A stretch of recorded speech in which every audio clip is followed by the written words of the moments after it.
이주연의 뉴스 정면 승부 2부 시작합니다. 화요일 이 시간에는 격주로 정치 현안들에 대한 국민의힘의 행보 진단해 보면서 소수 여당으로서의 향후 과제까지 짚어보는 코너죠. 국민의힘은 안착종 순서로 시작을 합니다. 자, 오늘 김영남 전 의원과 함께 얘기 나눠보겠습니다. 김 의원님 안녕하세요. 네, 안녕하세요. 김용남입니다. 예. 새해 복 많이 받으십시오. 예, 새해 복 많이 받으십시오. 예. 자, 윤석열 대통령이 지난해 말부터 회자가 되고 있었던 새해가 되면은 개각을 단행할 것이다라는 그런 세간의 그 얘기가 있었는데요. 당분간 개각은 없다 이렇게 밝혔네요. 네, 네. 저 아무래도 뭐 예. 대통령실에서 예고를 했던 내용은 전혀 아니고요. 예, 그렇죠. 말씀대로 정말 세간에서 소폭의 개각이 있지 않겠느냐라는 예상을 했던 건데 그렇게 예상을 했던 이유 중에 하나가 예. 이제 3월 8일로 예정된 전당대회 관련해서 지금 입각해 있는 장관들 중에 장관직을 사퇴하고 전당대회에 당대표로 출마하는 사람이 있지 않겠느냐라는 예측 그리고 뭐 지금 7개월이 좀 지나갔습니다만 평가에 있어서 최하점을 받은 장관 몇몇 그리고 뭐 또 행안부 장관의 거취 문제와 관련해서 그렇게 예측을 하는 사람들이 있었습니다만 지금 연초 개각은 없다라는 게 확인이 된 것 같습니다. 그 행정부 그 각부 장관에 대한 업무 평가는 진행이 됐었던 거죠. 그 평가 결과가 나와 있는 거죠, 또. 그러게 그것도 뭐 공식적으로 확인된 바는 아닙니다만 일부 평가가 일부가 아니고 이제 장관들에 대한 평가가 이루어졌고 뭐 좋은 평가를 받은 사람도 있고 좀 처지는 결과를 보여준 사람도 있는 것으로 알려져 있죠. 예. 그런 얘기가 많이 돌고 있더라고요. 근데 어쨌든 연초에 개각은 없다. 뭐 소폭이든 뭐 중폭이든 간에 개각은 없다라고 확실하게 선을 그은 건데요. 자, 이 개각 얘기가 나오면은 행정부 내에서도 좀 동요가 있는 거죠.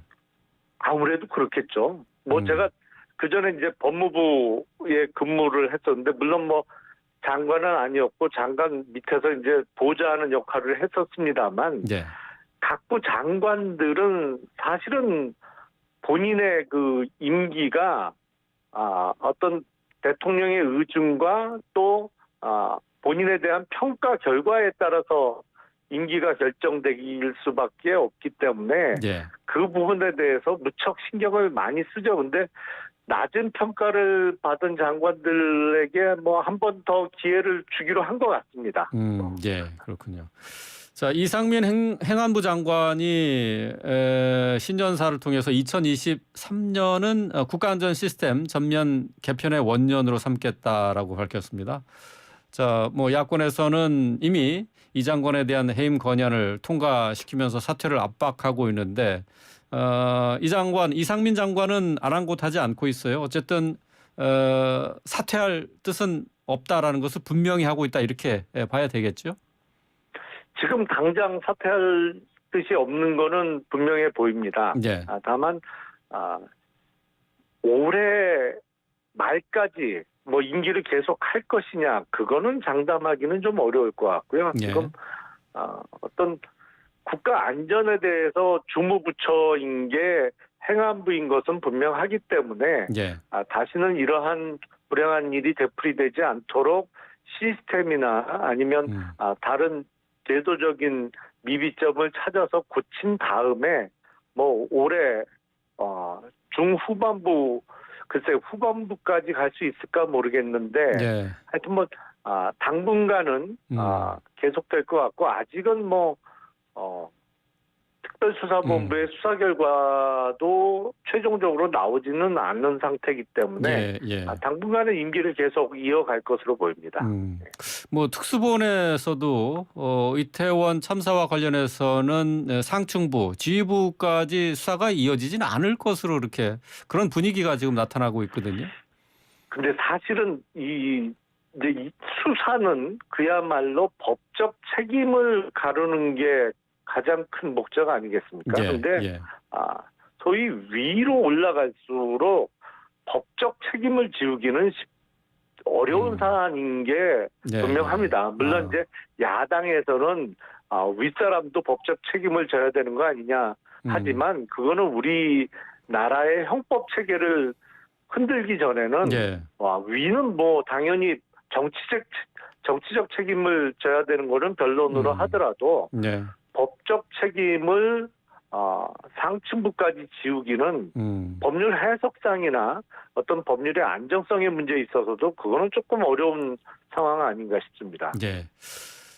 지금 이제 국회에서 이태원 참사와 관련한 국정조사 특위 계속되고 있는데요. 이게 지금 예정돼 있는 기한을 이제 닷새를 남겨놓고 있어요. 이제 연장되지 않겠느냐라는 게 이제 일반적인 관측인데 박홍근 민주당의 원내대표가 국정조사 연장 그리고 3차 청문회 개최 등에 대한 입장을 밝히지 않고 있는 국민의힘을 강하게 비판을 했습니다. 자, 국정조사 특위 연장을 해야 되는지 아니면은 충분히 국조가 이루어졌다. 여기서 멈춰야 된다. 라는 의견도 있고 어떻게 보십니까? 지금 40여일 정도가 지났죠.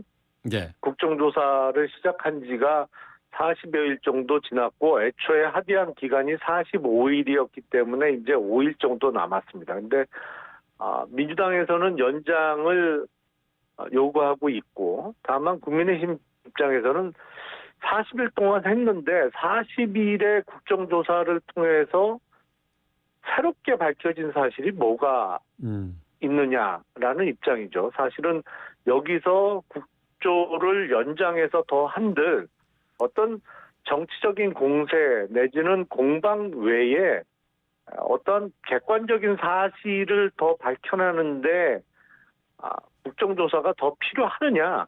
사실은 이건 뭐 아주 객관적인 의문이죠. 사실은 다만 이태원 참사가 국민들에게 준 충격이 크기 때문에 제1야당의 정치적 주장을 받아들여서 국정조사에 합의를 했습니다만 45일의 기간이 끝나고 거기서 또다시 45일 뭐 아니면 한 달이 됐든 두 달이 됐든 기간을 연장해서 국정조사를 더 하는 것이 글쎄요 어떤 진실규명이라는 차원에서 어떠한 도움이 될지는 저 개인적으로도 대단히 의문입니다. 다만 더불어민주당이 애초에 기대했던 어떤 정치적인 목적을 이번 국정조사를 통해서 달성했다고 보기는 어렵겠죠. 왜냐하면 더불어민주당이 의도했던 대로 흘러가지 않았거든요. 그러니까 아직 분은 덜 풀린 것 같고 뭐 그 점에 있어서는 분이 덜 풀린 것은 이해를 할 수 있겠는데 어떤 이 사건의 진상 규명이라든지 아니면 국익을 위한 차원에서 국정조사 연장이 과연 필요할까 개인적으로도 대단히 의문입니다. 그 참사의 사건의 진상을 밝히는데 국정조사의 한계를 노출을 했다라고 말씀하셨는데 근데 주호영 원내대표는 이 연장 원칙에는 공감한다 이렇게 얘기를 했어요. 강론에 들어가면은 물론 이견이 있다고는 했지만은 국민의힘 내부에서는 국조특위의 연장에 대해서 좀 부정적인 기류가 강한 것 같은데 주호영 원내대표는 연장에는 일단 기본적으로 공감한다라고 했거든요. 어떤 의미가 있는 겁니까? 주호영 원내대표께서는 항상 이렇게 좀 플렉서블한 자세를 갖고 계시니까요. 그래서 처음에 당내에서 일부 반대 의견도 있었습니다만 국정조사에 합의를 했던 것이고 그런 점에서 주호영 원내대표는 상당히 뭐랄까요? 충분히 대화 가능하고 융통성 있는 분이죠. 그렇군요. 자, 지금 민주당에서는 3차 이제 청문회에 대해서 국회가 이제 이태원 참사 진상 규명을 하기 위해서 유가족과 생존자가 이 증인이나 참고인으로 나와야 된다라고 주장을 하고 있고 또 국민의힘에서는 신현영 의원을 계속해서 증인으로 세워야 된다 이렇게 요구를 하고 있습니다. 자, 이 뭐 이태원 참사 국정조사가 계속 연장이 된다면 이 부분을 먼저 해결해야 될 것 같은데 이 민주당과 국민의힘의 주장 어떻게 보시는지요?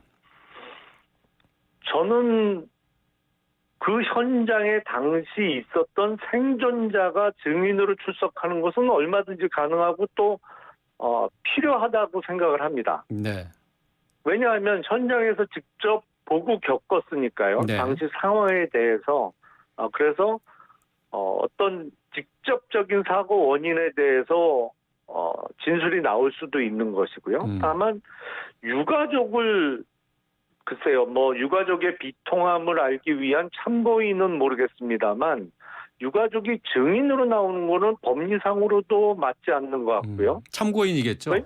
예. 그렇겠죠. 유가족이 만약에 나오면 참고인으로 나올 수는 있겠습니다만, 그거는 사랑하는 가족을 잃은 원통함 내지는 슬픔 정도를 국민들께 전달한다는 이유겠죠. 예. 그렇죠. 예. 진상 규명과 관련해서 유가족이 필요할 것 같지는 않고요. 다만 생존자가 증인으로 출석할 필요성은 저도 있어 보이고요. 물론 정말로 생생한 목격담을 전해줄 수 있는 생존자여야 할 것이고, 그리고 예. 더불어민주당의 신현영 의원과 관련해서 사실은 이건 재난의 소품하거든요. 예. 재난 현장을 본인 어떤 홍보를 위한 배경으로 사용한 측면이 있습니다. 그래서 본인 때문에 소위 명지병원의 닥터카가 현장에 늦게 도착한 것이 아닌지, 그리고 그 현장에 도착해서 무슨 일을 했는지, 정말로 좋은 배경 찾아서 사진 찍고 그 현장을 떠났고, 현장을 떠날 때도 또 보건복지부 장관 관용차를 이용해서 떠났다고 하니, 네. 그 경위와 관련해서 증인으로 출석할 필요성이 있지 않을까 싶습니다. 네. 자, 민주당은 이제 국조특위 연장과 함께 1월 임시국회 소집도 요구하고 있어요. 국민의힘에서는 처리할 안건이 없이 임시국회를 열어서 방탄 국회라는 오해를 받지 않겠느냐, 이렇게 주장을 하고 있는데 1월 임시국회 소집 어떻게 보시는지요? 제가 보기엔 일부러 민주당에서 국회 회기를 계속 늘리는 것 같습니다. 사실은 우리 정기국회가 12월 9일까지죠. 근데 네. 12월 2일까지 처리해야 될 예산안을 12월 9일까지도 처리하지 못했어요.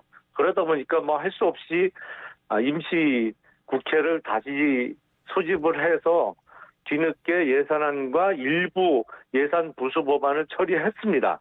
예. 근데 지금 1월 8일까지로 잡혀 있는 임시국회 회기 중에도 제가 보기엔 별로 열심히 안 했어요. 예. 왜냐하면 지난주에 연말에 더불어민주당의 이재명 대표, 당 대표이기 전에 현역 국회의원이죠. 근데 회기 중에 광주, 전남 순시했고요. 예. 이번 주에 또 연초에 역시 회기 중임에도 불구하고 부산, 경남 돌고 있습니다.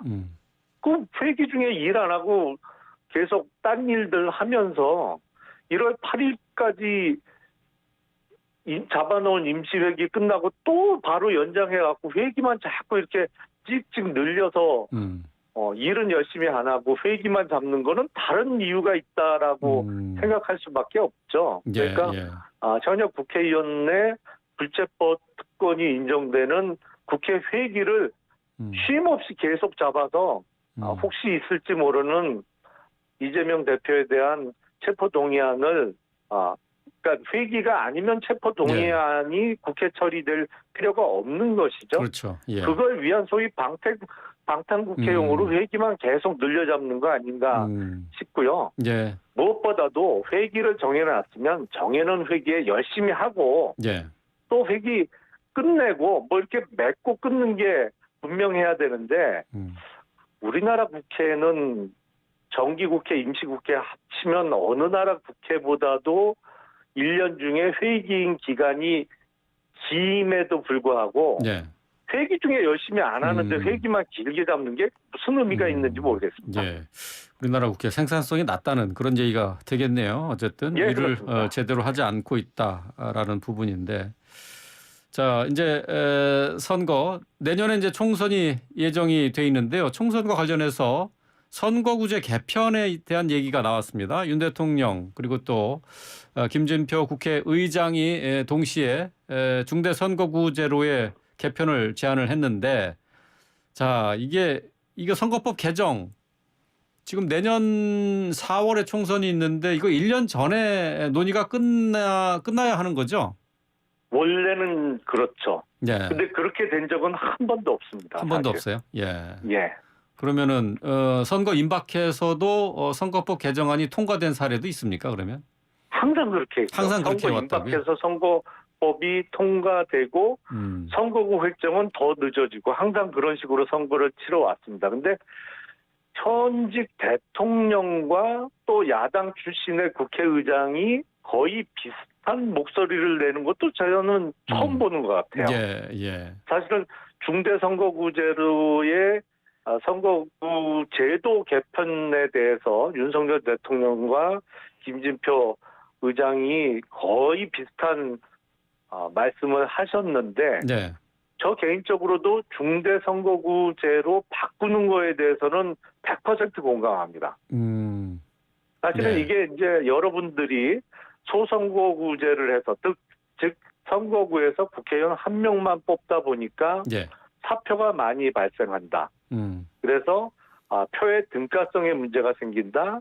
그러다 보니까 지역 구도가 심화된다. 그리고 양당 구도가 고착화되고 소수 정당이 설 자리가 없어진다. 뭐 이런 내용을 근거로 중대선거구제로 바꿔야 된다는 말씀을 하세요. 예. 저는 비슷한 내용을 반복하고 싶은 생각은 없습니다. 저는 그 내용은 물론 옳은 내용이고 거기에 추가하고 싶은 선거제도 개편의 필요성이 하나 더 있습니다. 뭐죠? 이게 소선거구제를 하다 보니까요. 예. 대략 광역 지방의원 선거구 2개 정도 합친 게 국회의원 선거구 하나가 됩니다. 예, 예. 그러다 보니까요. 국회의원들이 점점 지방의원화 되고 있어요. 제가 국회 들어가서 제일 많이 들은 얘기가 뭐냐면 지역에 열심히 해라. 국회 여기에 있는 국회에 머무르는 시간을 오래 갖지 말고 되도록 지역구에서 열심히 돌아다니고 뭐 행사 많이 다녀라. 그런 얘기를 선배 의원들로부터 많이 들었거든요. 네. 근데 그게 이제 나중에 선거 결과를 보니까 재선 3선 이렇게 하려면 그렇게 하는 게 맞아요. 네, 근데 점점 국회를 등한시한다는 거죠. 사실은 국회 올라가서 일하고 뭐 본회의가 됐던 상임위가 됐던 특위가 됐던 거기 국회 활동 열심히 하라고 뽑아놨는데 예. 국회의원들이 아무래도 다음 선거를 생각하다 보니까 지방에 행사 많이 다니고 얼굴 한 번이라도 더 비치고 그리고 그 김장 봉사하러 열심히들 다녀요. 현역 의원들이. 예. 근데 그 김장 봉사하는 김장철이 딱 정기국회 회기 중이거든요. 그러니까 이게 사실은 점점 지역에 있는 시간을 늘리는 것이 자신의 다음 선거를 위해선 유리해지고 그리고 본연의 임무는 좀 등한시하는. 그래서 국회의원이 점점 지방의원들하고 활동하는 내용 자체가 별 차이가 없어지는 지방의원화되고 있는 게 소선거구제를 한 지가 우리가 1988년 총선부터 했으니까 지금 30년이 넘어가면서 점점 심해지는 것을 느낄 수 있습니다. 그래서 좀 중대선거구제로 이렇게 선거구제를 크게 해서 김장봉사 열심히 다니는 사람이 국회의원으로 다선하는 일을 막고 이렇게 본연의 임무에 충실할 수 있도록 선거구제를 바꾸어야 한다는 게 다른 또 사표 방지나 여러 가지 이유 중에 추가될 선거구 개편의 필요성 같습니다. 예, 그렇군요. 국가적인 아젠다보다는 지역 주민들의 목소리에 더 기울여야 되고 또 지역 현안을 일일이 쫓아다니면서 해결해 줘야 된다. 그런 얘기가 되겠네요. 지금 현재의 글쎄요, 그게 소선거구제 하에서. 지역 주민의 목소리에 기울이는 거하고도 또 다른 문제 같습니다. 아, 그건 또 다른.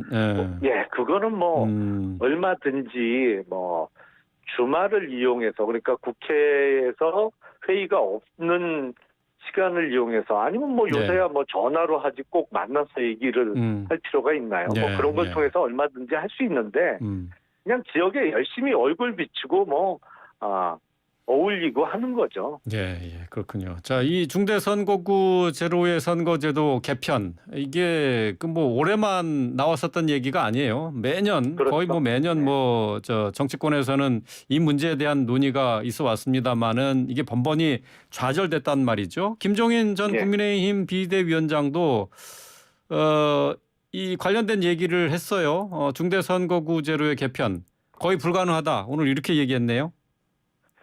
일단 현역 의원들이 반대가 많으니까요. 네. 왜냐하면 더불어민주당은 호남은 거의 더불어민주당 현역 국회의원들이죠. 또 국민의힘은 영남 쪽에 거의 현역 의원들이 많이 포진해 있습니다. 근데 중대선거구제로 개편을 하면 지금 있는 양당의 현역 의원들끼리 경쟁을 해야 되거든요. 네. 그거 피곤하죠, 대단히. 아마 반대는 더불어민주당 쪽이 더 셀 것 같습니다. 왜냐하면 지난 총선에서 워낙 수도권 쪽에서도 압승을 거뒀기 때문에 중대선거구제로 바뀌면 같은 당에 있는 더불어민주당의 수도권 현역 의원들끼리도 경쟁을 세게 해야 되거든요. 그러니까 국회는 국회를 떠나서 정치권은 뭐니 해도 현역 국회의원들이 세거든요. 근데 현역 국회의원들의 이해가 상충되기 때문에 이 중대선거구제로의 개편이 항상 얘기는 나옵니다만 잘 안 되는 거죠. 그래서 이제 그런 것 때문에 윤 대통령도 그렇습니다만은 어제 이제 민주당의 이상민 의원도 그 얘기를 하더라고요. 그러니까 대도시를 중심으로 해서 중대선거구제를 먼저 도입하자 이렇게 얘기를 하던데 그러면은 좀 협상의 여지가 좀 있나요? 중대선거구를 대도시부터 시작하는 거는 방향은 맞는 것 같고요. 그렇다고 선거구제 개편이 쉬울 것 같지는 않습니다. 여전히 대도시에도 현역 의원들이 이제 같은 당 내에 경쟁이 치열해질 수밖에 없기 때문에 현역 의원들의 반대는 여전히 셀 것 같고요. 다만 그럼에도 불구하고 이 선거구 개혁을 이루기 위해서는 각 당의 리더십이 강력해야겠죠. 그래서 국민의힘은 3월 8일로 예정된 전당대회에서 뽑히는 당대표가 강력한 리더십을 발휘할 수 있는 사람이 뽑혀야 끌고 나갈 수 있을 것 같고요. 더불어민주당 쪽은 지금 이재명 대표가 아무래도 이 사법 리스크 때문에 강력한 리더십을 발휘할 수 있는 상황이 아니거든요. 당내에서도. 그래서 여전히 더불어민주당 쪽이 좀 더 힘들지 않을까. 그리고 이재명 대표가 현역 국회의원들의 강력한 반발에도 불구하고 이 선거구제 개편을 끌고 나갈 수 있는 리더십을 발휘할 수 있을까? 그 부분에 대해서는 대단히 의문입니다. 그럼 결론적으로 김종인 전 비대위원장의 얘기처럼 거의 불가능하다. 여기에 더 무게가 실리는군요. 불가능까지는 아니겠습니다만 대단히 어려운 건 틀림없는 사실 같고요. 그럼에도 불구하고 해야 되는 일인 것도 또 틀림없습니다. 알겠습니다. 오늘 말씀 여기까지 듣겠습니다. 고맙습니다. 네, 감사합니다. 김용남 전 의원이었습니다.